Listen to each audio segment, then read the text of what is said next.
Well, mate, we are so excited by this new single, Paradise, and we're so excited about the album that's coming out as well. So, I was wondering if you could start off by telling us a little bit about what the last 12 months has been like for you guys, because big things have happened with the band, but the whole world has been in lockdown.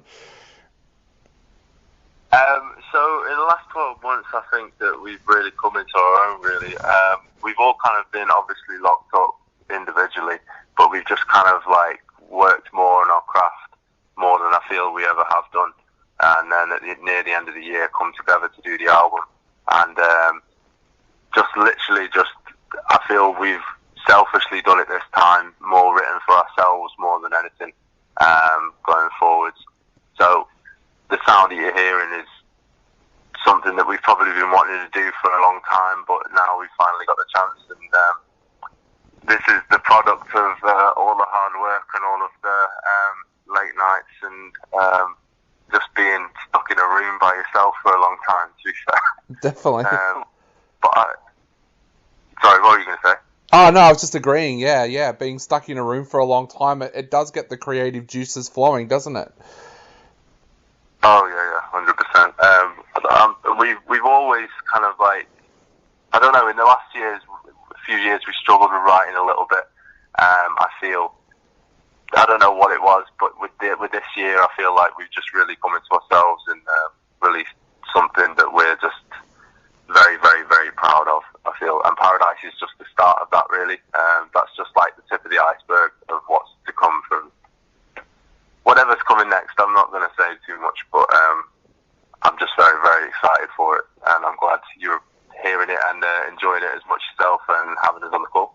Definitely. Well, you mentioned that you've written this album for yourselves. Tell us a little bit about that, and also what were the kind of things inspiring you when you sat down to work on this album? With this time writing it for ourselves, I feel more we kind of like brought more of our own influences to light. I feel like we didn't really hold back with anything that we wanted to do. There was no kind of like we should do this for this reason. It was very much like we just want to try everything out. Vocally for me, I wanted to start basically bringing my singing voice back into it again. I used to sing in some of my older bands, and I'd lost the confidence to do that. But then I found it again somehow through this, and also just with finding what to write about, I had quite a lot to write about. Having quite a few things to overcome over this year. I've kind of like just stopped drinking. I've been sober for 6 months now, so I've had all sorts going on up there. So it's been a bit of a journey. How do you find that confidence again? You mentioned that you found the confidence again, and I know for a lot of artists here, because our music scene has been locked down for 12 months and shows are starting to open back up, I know a few guys who are going through anxiety about the thoughts of having to perform live again. How do you get that confidence back again when you've lost it?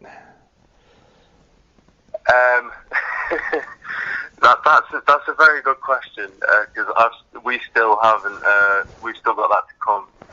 So it's like I'm still kind of like coming to terms with the fact that I've got the confidence back to sing and do all these songs in the studio, but now I've got to eventually near the end of the year actually perform them in front of everyone and really kind of almost wear my heart on my sleeve.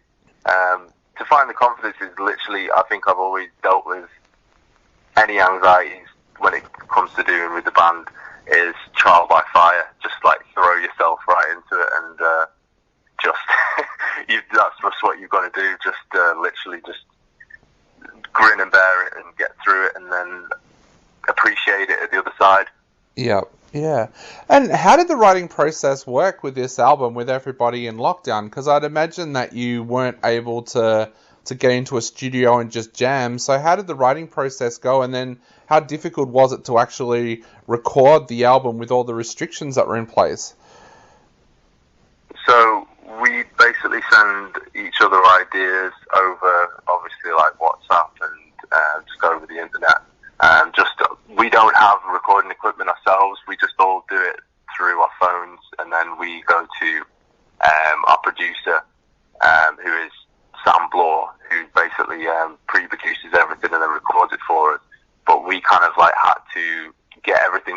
we already had a little bit of material written, only a slight bit from last year. The year before, I believe. And then we kind of like collated that together and were able to go in individually with Sam and kind of like do our individual parts, and then he put it all together, and that's how it kind of that's how it came about, really. And it kind of was all kind of like jigsawed together to create what you hear. Yeah.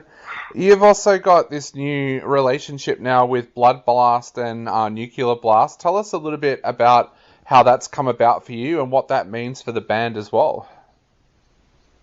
Well, that's something that we've got a very good management team, Capital Artists Management, who got in touch with them, and basically they heard the music and enjoyed it and wanted to be on board. We were originally going to go down the route of going with a label itself. That's what we kind of like set out with. I feel like that's what most bands set out with, is the initial idea of having a label. But we then decided very quickly, just through some kind of setbacks, that we just wanted to kind of release it ourselves. And we feel that what they were offering and what they were doing for bands was just as good, if not better, than what a label has to offer. Yeah, definitely. Yeah. You said that you wanted to kind of release yourself. Is there a reason for that? Like, do you feel that there's more freedom for a band if they don't have a label looking over their shoulder, or what is the reasoning behind that? I feel like there can be a little bit more pressure, and also kind of like a bit more restriction on what, like, more ideas come through on that side that kind of like take away from yourself, so you end up kind of like almost at the end of the day dumbing things down for what you really want to do. And I feel like, especially with us, with this record, if that was like the last thing that we that we wanted to do, because obviously we just kind of went in and just went, we're going to write whatever the hell we want, and literally we're not going to hold back with anything. There's obviously going to be a train of thought to it, but if we want to put something in here that just you wouldn't hear from a Black Coast record before, that just sounds outlandish, then there's no one and nothing stopping us. Yeah. Talking of pressure, your previous EPs have done so well. They've attracted the attention of some of the biggest outlets in the world. Did you feel pressure sitting down to work on a debut album after the success of those EPs? Yes and no, because I feel like we recorded and released that a hell of a long time ago, and we're very grateful for what it's got, but we kind of like got to the point where, not to sound thingy, we kind of got past that, and I always kind of go against the old music, and I shouldn't, but I always do. But we kind of just, because it was so long in between releasing this new music, it was almost excitement, really, to be fair, more than anything. It wasn't pressure, it was more something that we were just so excited to do and so excited to get actually forwards and do it, that there was no pressure really involved, to be honest. Yeah. Is that excitement still there now that the album is about to come out? Like, do you feel really excited, or is there a sense of nervousness there as well because you're about to unleash this baby on the world? There's a little bit of anxiety coming in, but also, like, I feel I'm the most confident about our music than I've ever been, and I feel like it's going to do well in whatever sense that when it comes out. I feel it's going to do well. So a little bit of anxiety, but also kind of like just, it's a lot of hard work at the moment. So we're just trying to push and get it to every single human being that we can to listen to, and show that we're here, and show that we shouldn't be slept on, and we've got something to say, and people should listen. Definitely. Now, when I was doing my research into you guys, I found that one of the highlights of the band's career so far is being able to go to Japan. And Japan is like the sleeping giant as far as I'm concerned with metal music. They have such an amazing scene, but so many bands don't seem to know about the Japanese scene. Tell us a little bit about how you guys found the Japanese scene and what it was like to play there. It was pretty daunting, if I'm being honest, because we went there, and obviously we're just like 5 lads from Stoke, who at the best of the times it's like hard for people to understand us in London, let alone Japan. Because so when we went there, it was just a completely new world, and just like the music itself is to such a high standard across the board. It doesn't matter what level the band was. It was like every single band was just high level. There was nothing that we heard there that was like, oh, maybe this isn't. It was just all kind of like across the board, just very, very high level, and it was daunting to be like, wow, like they all are very good musicians, and they have a lot of respect for music and a lot of respect for new music as well.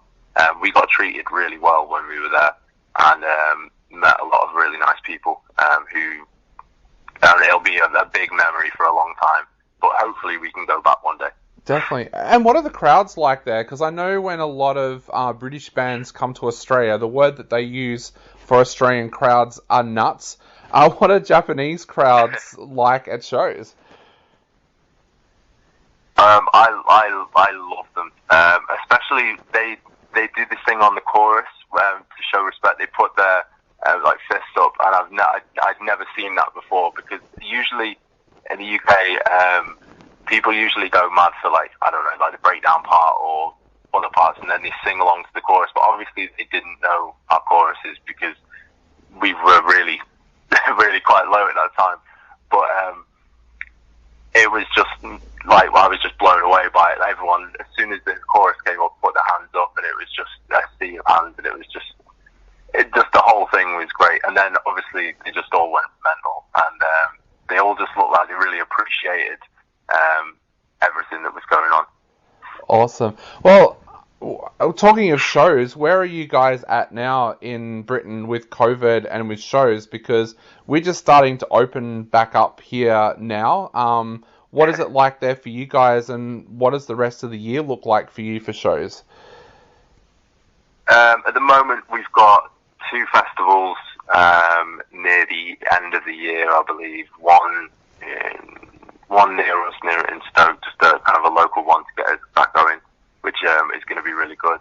And then we've got another festival down the south coast, which is going to be really good as well. But other than that, at the moment, I feel things haven't quite kicked back in yet. But once they do, we'll start getting plans to get some tours in near the end of the year to kind of like coincide with everything that's coming out, because we want this to be a busy year for us, to be fair. I feel like next year will be the year when we tour completely properly. But this year was just about getting the music out and getting people back in and listening again. Sitting on all this new music and not being able to play live, you guys must be like a lion trying to bust out of a cage at the moment. You must be desperate to get on stage. Yeah, it's gonna be a good one when we eventually do. It's gonna be very different, but it's gonna be a very good one. Yeah. I'm really looking forward to it. To be fair, I don't know what we'll do. I know that I'll probably be anxious as anything, but that'll go within like 10 minutes of, I don't know, I say 10 minutes, probably about 10 seconds, and it'll be gone, to be fair. So yeah, I'm looking forward to it. Yeah. Now, before we go, our listeners have fallen in love with Paradise on this show. Is Paradise a good example of what we can expect from the rest of the album that's coming as well? Paradise is a mixture, a little bit of a mixture of what's to come. Like I said, we didn't have one kind of like set way of how we wanted to come about with it. So I'd say that Paradise is a very good starting point, and you don't really know what to expect next. That's probably the best way I could say it. But if you like Paradise, then you will like the rest of the album. Definitely. Well, I don't know what's wrong with idea. Well, we can't wait to hear the rest of the album. I guess on our show now, it's time to play Paradise again. So, is there anything you'd like to say to our listeners out there before they check out this amazing single once again? Thank you for listening, and we really appreciate it. Times are hard for us here, so listen, share, do whatever with the music you like. I'm glad you enjoy it, and thank you for having me on. Not a problem, Charlie. We'll let you go, but have a great night, and hopefully we get to see you guys in Australia in the not too distant future as well. Yeah, thank you very much for your time anyway. Yeah, hopefully we do. Not a problem, mate. Stay safe. We'll see you soon. Bye now. Bye. See you later.